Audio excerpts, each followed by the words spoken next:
Brown coming to you with a Bible lesson. Yesterday we talked about how Mary went to Jesus because there is no more wine. So I asked you guys yesterday at the end of the video, do you believe that Mary is going to keep her faith in Jesus? Or do you believe that she's going to lose faith in Jesus, that he's not going to be able to help her? So we're about to see right now, alrighty? So this lesson is about the servants do as Jesus says.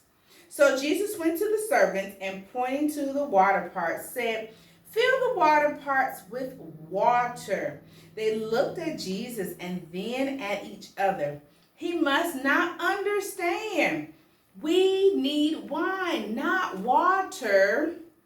But Mary had told them to do whatever Jesus said, so they did. They gathered up all their pots and their wineskins they could find and made trip after trip from the well to the water pots and back again to the well until every one of those huge water pots was filled with water to the brim. So the brim is at the very, very top of the water. It's just like saying when your parents say, do not fill that cup of juice all the way to the tippy top. So like when you're walking, it's kind of spilling over in your hand over the cup. That's what they literally did. They filled the water to the very, very top of the vase or the brim. Okay? And so then Jesus told them to pour some out and take it to the governor of the feast. Must they obey or not? What would the governor think when they brought him water instead of wine? But again, they obeyed what Jesus told them to do. They couldn't believe their eyes. As they poured the water into a cup, they noticed it had changed colors. Look, they cried, oh my goodness. It isn't water anymore. It looks like wine. So Jesus turned the water into wine, which was amazing because that was yet another miracle that God had performed. And you have to understand, you have to have faith in God that he's going to provide and he's going to do as such he says he will do for us.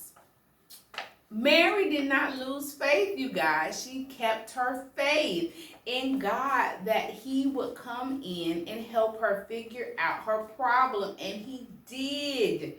So they tasted it to make sure, and they all exclaimed, "It's the most delicious wine we've ever tasted before."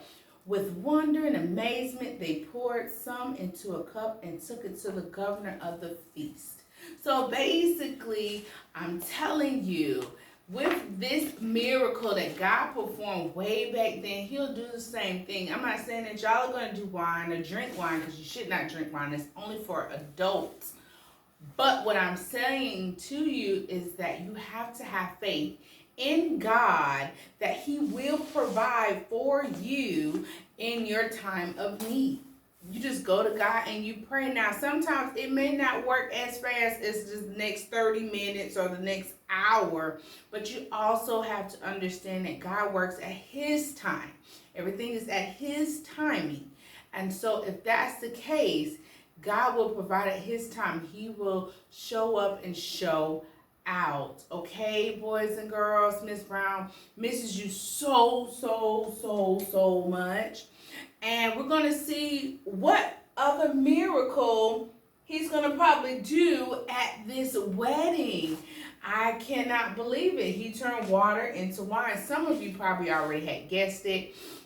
But we're going to see what else that he does or he performs at the wedding or wherever. What other miracle is he going to perform? Because God is almighty and he can just do nothing but greatness because he's Jesus. All right, y'all. I love y'all so much, and I hope you enjoyed your Bible lesson from Mrs. Brown.